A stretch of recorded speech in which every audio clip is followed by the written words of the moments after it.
Hey, bonjour. Ici mon dada et Shinana. Aujourd'hui, on va comprendre qu'est-ce qu'un besoin humain. Imaginez deux personnes. La première gagne déjà très bien sa vie, possède une belle maison, une voiture, part en vacances chaque année. Pourtant, elle continue à travailler toujours plus. La deuxième personne possède peu de choses, mais passe beaucoup de temps avec sa famille. Elle dit qu'elle est heureuse. Ou encore, pourquoi certaines personnes consacrent-elles leur existence à la recherche scientifique? Pourquoi d'autres acceptent-ils de mourir pour leur pays? À la première vue, ces comportements semblent totalement différents, pourtant ils répondent tous à quelque chose que nous avons en commun. Des besoins, des envies, des désirs. Un besoin est indispensable à notre équilibre ou à notre survie. Si je ne mange plus pendant plusieurs semaines, je meurs. Si je dors plus pendant plusieurs jours, mon cerveau ne fonctionne plus correctement. Ce sont des besoins biologiques. Ils existent avant même notre naissance. Ils font partie de notre nature. L'être humain possède aussi des besoins psychologiques et sociaux. Imaginons maintenant un enfant. On le nourrit, il dort. Il est en bonne santé. Pourtant, personne ne lui parle. Personne ne joue avec lui, personne ne le prend dans ses bras. Qu'en dirait-il normalement? Les recherches en psychologie montrent que non. Les envies sont construites. Imaginez deux enfants, l'un grandit en Italie, l'autre au Japon.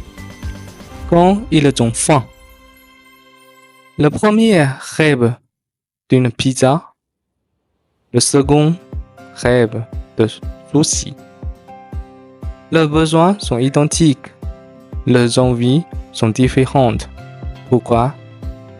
Parce que les envies sont largement influencées par notre culture, notre famille, notre éducation, nos expériences. Un autre exemple. Il y a 30 ans, personne ne ressentait le besoin d'avoir un smartphone. Aujourd'hui, beaucoup disent « j'en ai besoin ».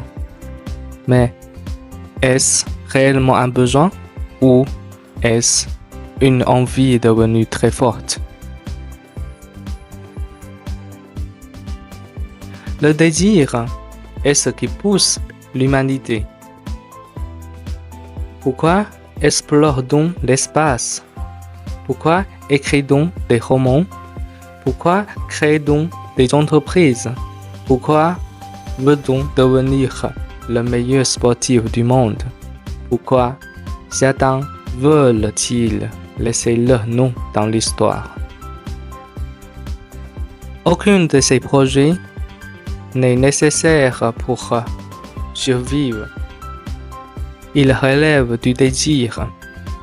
C'est précisément le désir qui est à l'origine d'une grande partie de la culture, de la science, de l'art et du progrès.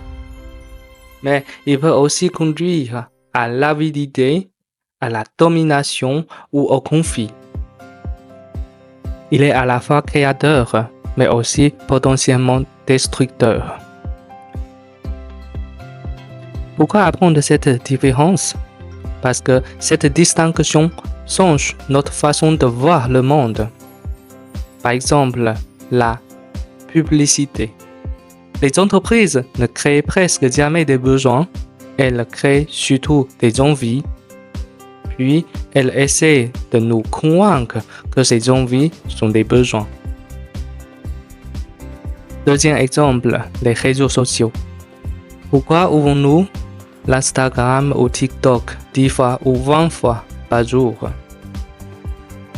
Avons-nous réellement besoin de regarder une nouvelle vidéo? Ou répondons-nous à une envie de distraction, de nouveauté ou de reconnaissance? Apprendre ça permet de nous reprendre du recul sur nos habitudes. Troisième exemple, les conflits. Deux personnes peuvent avoir exactement les mêmes besoins fondamentaux, se nourrir, être en sécurité, être aimé, mais entrer en conflit parce que leurs envies ou leurs désirs sont incompatibles. L'un désire le pouvoir, l'autre désire la liberté. Le problème n'est plus le besoin de vivre, mais la manière dont chacun imagine une vie réussite. Depuis des millénaires, les penseurs essayent de comprendre ce qui pousse l'être humain à agir. Est-ce la recherche de la survie, du plaisir, de la reconnaissance, du sens? Avant de répondre à ces questions, il fallait commencer par distinguer trois notions simples en apparence: les besoins, les envies et les désirs. Car comprendre cette différence, c'est faire un premier pas vers une meilleure compréhension de soi et du monde. Si cette vidéo vous a intéressé, vous pouvez liker, laisser un commentaire et vous abonner sur ma chaîne pour une prochaine vidéo. À la prochaine.